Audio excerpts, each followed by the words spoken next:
even in this playoff, winning the MVP, throwing for 50. I mean, he's given us more experience on, oh, check that box, check that box. So we can check that box and that box and that box. And we're still going to say, we all think he can win the Super Bowl, but if he doesn't win it, we're going to have to say, okay, you still got to check that box.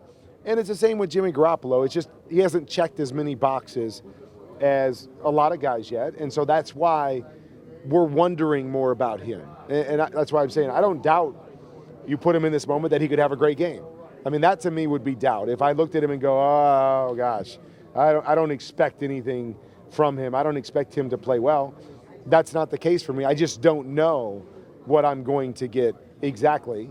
And that's where I think that the questions come in. What do you think about the job that Ryan Tannehill did this year? Do you think he can sustain it? Did a great job. So happy for him. I don't know. And, you know, it's like everything else, is that when you have a body of work and you've only shown me this one time, I don't know what to believe you are.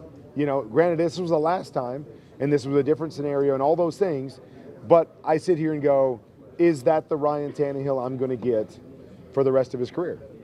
Or is this just one of those seasons that came together and he's more the guy we saw in Miami? And I don't know the answer to that. And I hope it's the former, this year. I hope that's what we get the rest of his career. But I don't know the answer to that. So that to me is where it makes it so hard, as you try to assess where is he? What kind of contract do you give him? Do you bring him back? Do you let him go? All of those things, I don't know if anybody's going to have an answer to that. And you're going to have to try to weigh through that and figure out what you think Ryan Tannehill will be the rest of his career and what that means for him if you're, a Titans fan or a Titans organization or somewhere else that may try to grab him if he becomes a free agent. What did you think of him this year? I just saw a comfort level in what he was seeing. I've always felt that technique-wise, Ryan was pretty solid, so that he could be an accurate quarterback. But then you have to piece it together with all the different nuances and things that happen and imperfect world that you play in, and you have to do it in that world. And I thought he improved in that area. I think he was in a good situation that allowed him to not have to do it 35 or 40 times a game. So for any quarterback, it's easier to be better when you only have to do it so much. And then when you have to do it a lot, can you still be good in those situations? So there was a lot of great stuff that I saw from Ryan this year.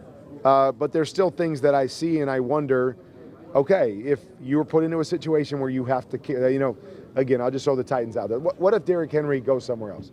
Free agent, and what if they don't sign him or whatever? He goes somewhere else. What are the Titans? Do they look different? Does Ryan have to do and play differently? And can he play differently? And those are all the questions I have going into it and what I believe the Titans are going to have to figure out. And then they're going to have to assess, is he a better option than somebody else? What else is out there, or where we draft, or all of those things. So I'm excited for his future because he set himself up to put himself in a position where we now have those questions about him, right? I don't know about a year ago if people would have said, hey, maybe he is a franchise quarterback. I don't know if they would have said that a year ago. Now we're at least having that conversation, and he's probably going to need a couple more years to give us the complete answer to that question. Heard some of the Drew Lock went 4-0 at the end of the season, but was still fired the coordinator. How do you think he fits with what Pat Shurmur does? I don't know the answer to that. I haven't seen enough of Drew Lock to know what he's going to be, and I think it always is important to make sure that what Pat Shurmur has been, he doesn't have to necessarily be that in Denver. He's got to be whatever Drew Lock needs him to be. And that will become the big question, is how they fit together, creativity within what Drew does well.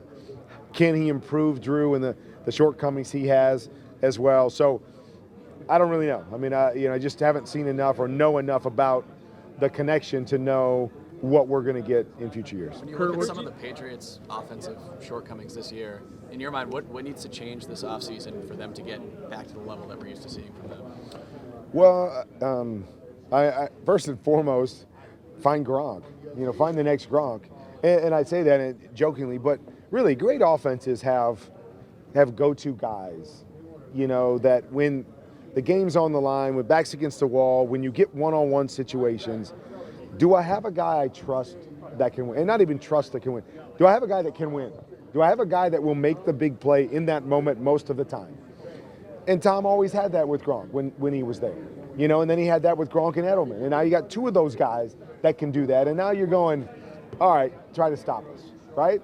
Try to double both of them or whatever. And even if you double both of them, now I feel pretty good about my third and fourth option, you know, with the James White or somebody. Now you take one of those guys away, and now the whole game becomes harder for anybody, even for the great Tom Brady, to be able to generate wins in this business because everybody's talented. But that's what it's about, is how do I generate a win? You give me zone coverage, you can give me any receiver you want as long as they can be in the right spot and they can catch it. And that's what you saw a couple years ago, is teams go, we can't play a man-to-man because they got these guys. Let's play him in zone. And then Tom does his thing, and you know, you have Chris Hogan and those type of guys that have really good seasons, even though they're not great players. Okay, you take those pieces away, and now you go, okay, now our guys are more talented than their guys. We can go man-to-man.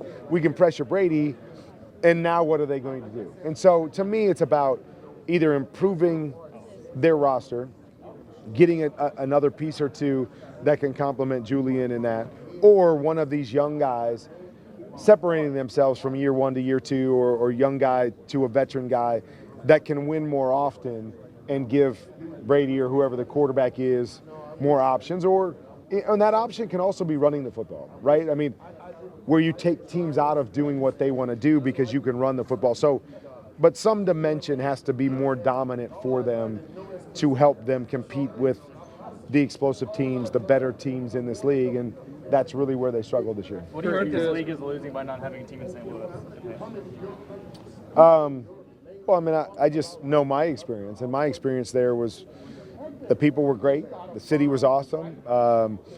It impacted me and my family in a special way. It was great to see how they came along for the ride and how they supported us, and so I feel that way anywhere, whether St. Louis or anywhere. I mean, where there's great people, I'd love every one of those people to have a football team, to have something to get behind and cheer for. And you know, it disappoints me knowing my career in St. Louis that they don't have a team. But I believe there's lots of places out there that would love the same thing. But yeah, it was a special time, and the people there are special, and I'm always going to be connected to St. Louis because of it.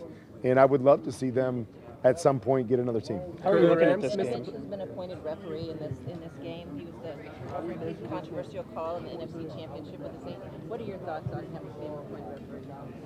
I think our officials do a great job. I have said this for years, that it's amazing how often they're right when you go back and watch something in super slow-mo, and how many times they do it right. And so we're all fallible. I mean, I've never in my entire life played the perfect game, and I've made some really bad decisions in the moment, even though I think I'm a really good player.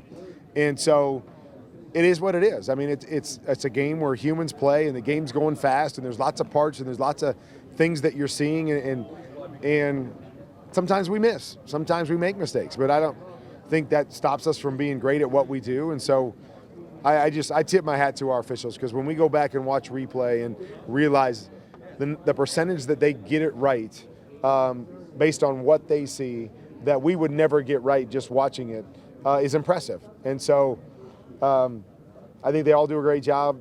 I think they all should have an opportunity to call a game in the Super Bowl, just like I think every player should have an opportunity to play in the Super Bowl. So I have no problems with the officiating crew, and I'm sure they're going to do a great job. Will they be perfect? Absolutely not. Will both fan bases be happy? Absolutely not. But that's the part of our game that you live with and you love, and I don't ever want to see that taken out of it. So really no problem with the crew that they put in. Kurt, a couple of Iowa guys talk Texans. Okay. You're Cedar Rapids, I'm Kelowna. Okay. So Deshaun Watson, what do you think he needs to do here to improve on what he's done? I mean, he's already one of the better quarterbacks in the league, but what's that next step for the Texans? Because, you know, they blow a 24-0 lead. Well, next step is consistency from him inside the pocket more than anything. You know, he's really special. When he gets moving and does some of those things, it's just, you know, I mean, it's rare. You can't teach that. And it's, you know, a huge reason why he's had so much success. But he's got to develop more inside the pocket, be more consistent, footwork. And I say him, and we point him, their offense as a whole needs to become more consistent. Having guys available, having consistency in what they do so their young quarterback can see and grow. The more moving parts there are, the more ambiguity there is within, what you do offensively or the way players play. That all hurts a quarterback, especially a young quarterback, because it's easy to build bad habits when you do that.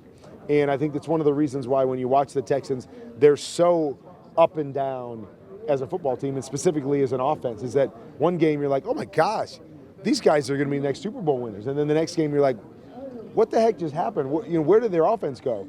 You should never see those kind of swings with an offense. And if you do, it lends me to think you're winning by talent when you win.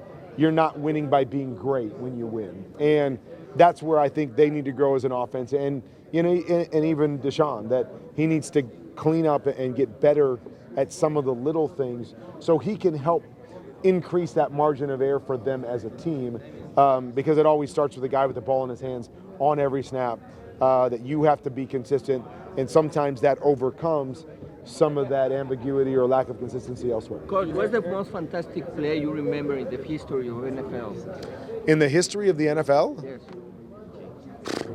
Jeez. Gosh, I don't even know. Most impacted to you? I mean, for me, it was the Super Bowl, winning touchdown pass that I threw in the Super Bowl. Last 2 minutes doing that. But, I could turn to another Super Bowl and go, man, Santonio Holmes' catch and the throw that Big Ben made to him. I could look at that. I could look at Adam Vinatieri, kicking the field goal to beat me in the other Super Bowl, because it was the first time in NFL history that a game came down to the last play and a field goal winning. I just feel like every Super Bowl has one of those plays. And Edelman's catch a few years ago, phenomenal. It's just Marcus Allen. You remember when he turns field and he there's a million of them when you say that. I don't even know how you even term the best, but that's the coolest thing, is I can't wait to see what that play is in this game. What's the game-changing play in this game that we'll be talking about, or we'll put into that category of, man, maybe that was the best play in Super Bowl history, or maybe that was, but there's going to be one, and who's going to make it and what's it going to be, but I can't even begin to get Who's you going one. to win and why? We gotta go. Oh, got to go? I'm sorry, guys, I got to Who's roll. going to win? I'm picking San Fran right now. Sorry, guys. Yes. Can you say hi to Lena for me? That's my coworker. She loves you. Hi, Lena, what's going on? Sorry you're not here joining us.